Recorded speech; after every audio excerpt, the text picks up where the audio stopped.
Imagine waking up one day and questioning, why do we exist? What's the purpose of this life?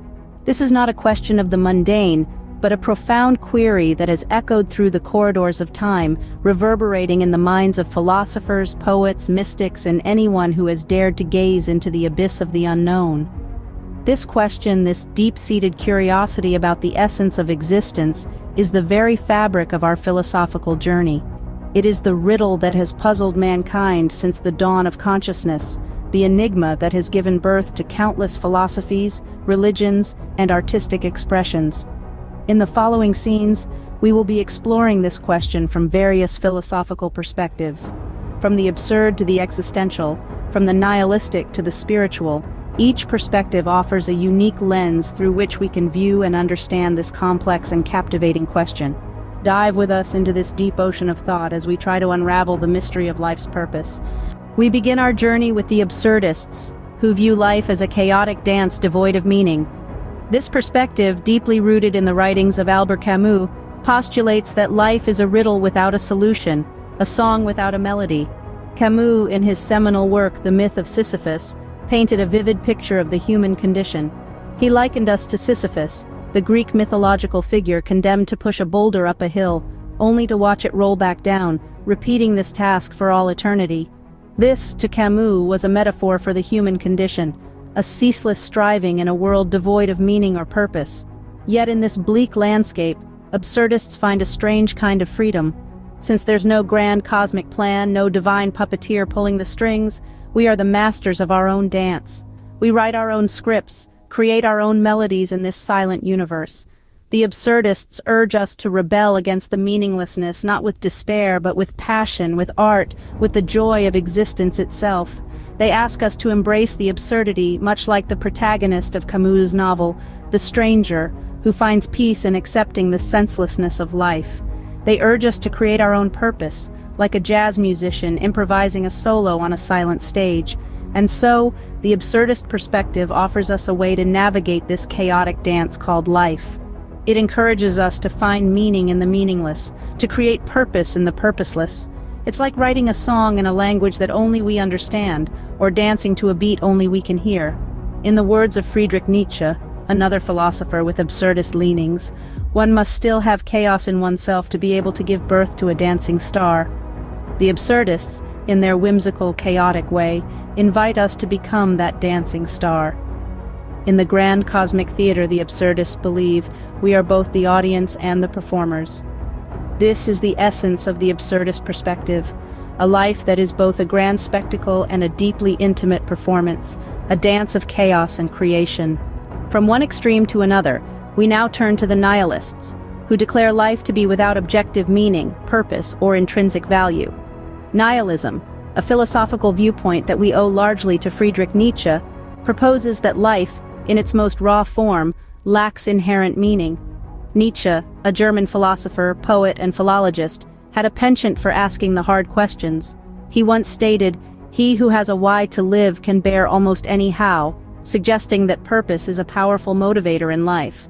However, Nietzsche's ideas were not so much about creating a purpose, but rather recognizing the absence of one. The nihilists, in their profound wisdom or perhaps profound despair, see life as an endless cycle of pain and pleasure, a dance to a tune that has no composer. They argue that our attempts to create meaning or value are merely human constructs, arbitrary and transient. One might visualize life through the nihilistic lens as a grand cosmic joke. We are born, we live, we die, and the universe continues its majestic spin, indifferent to our joys and sorrows. This viewpoint, though seemingly bleak, can also be liberating. It frees us from the shackles of purpose and invites us to create our own meaning, to dance our own dance, even if the music is of our own making.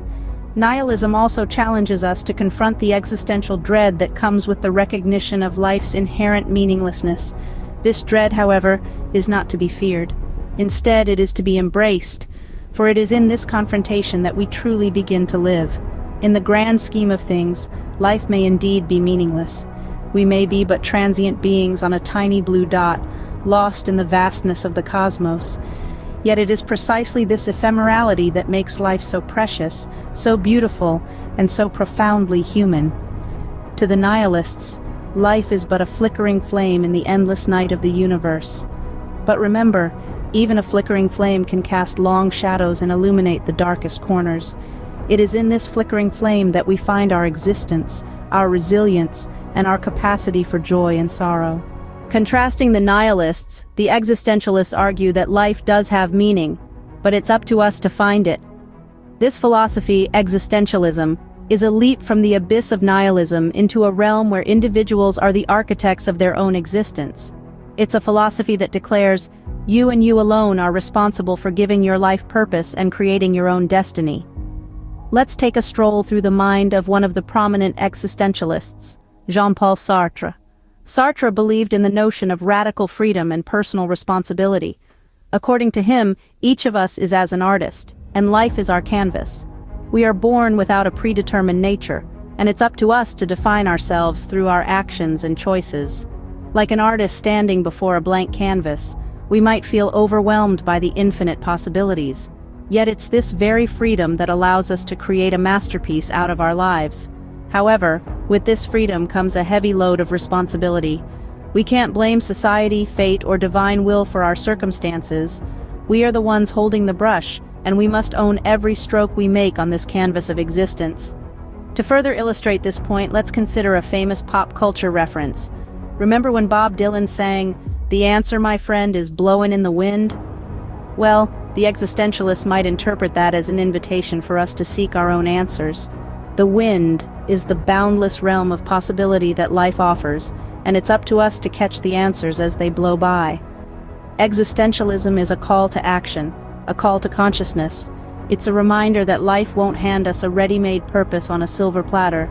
Rather, we must venture into the world, brave the winds of possibility, and seize our own purpose. The existentialists remind us we are the authors of our own life stories. Embrace the freedom, bear the responsibility, and write a narrative that's uniquely yours. Finally, let's consider the spiritual perspective, which suggests that life is a journey towards enlightenment. This viewpoint is akin to a symphony where every note, every pause, every crescendo is vital to the composition of the grand opus that is life.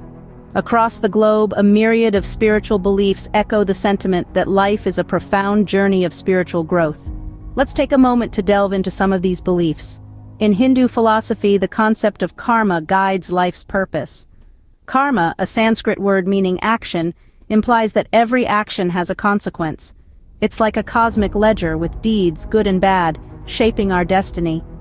The ultimate goal in Hinduism is to attain moksha, liberation from the cycle of birth and death, achieved through self-realization and union with the divine. Buddhism, on the other hand, presents us with the concept of nirvana. It's not just a grunge band from the 90s, but a state of ultimate peace and liberation. In Buddhism, life is seen as a cycle of birth, suffering, death, and rebirth. The goal? To break free from this cycle and attain nirvana, a state of extinguishing desires and achieving absolute enlightenment. Christianity, meanwhile, offers a perspective centered around salvation. Life is seen as a test, a chance to prove one's worthiness for eternal life. The ultimate goal is salvation, a divine gift from God, achieved through faith and good deeds. So what do these beliefs have in common? They all view life as a journey, a path to spiritual growth and enlightenment. They suggest that our actions, our choices, our deeds are all stepping stones on the path to a higher truth. From this perspective, life isn't just a series of random events, but a sacred journey, a path towards the ultimate truth. It's like a song with a purpose, a melody that guides us towards a grand crescendo of understanding and enlightenment. From this viewpoint, life is a sacred journey, a path towards the ultimate truth. So, what's the purpose of life? As we've seen, the answer depends on who you ask. We've traversed the landscapes of the absurdist, the nihilist, the existentialist, and the spiritualist, each with their unique perspective on life's purpose. The absurdist finds humor in the search for meaning, the nihilist denies any inherent purpose, the existentialist creates their own, and the spiritualist seeks transcendence. This myriad of viewpoints highlights the paradox of life's purpose. Like a kaleidoscope, the image changes with each turn, each individual perspective. Perhaps the purpose of life isn't a universal concept, but a personal journey. Maybe it's not about finding that one elusive meaning, but about acknowledging the multitude of meanings that life can take on. In the end, the purpose of life might be as complex or as simple as we make it. In the words of philosopher Alan Watts, the meaning of life is just to be alive. It is so plain and so obvious and so simple, and yet everybody rushes around in a great panic as if it were necessary to achieve something beyond themselves.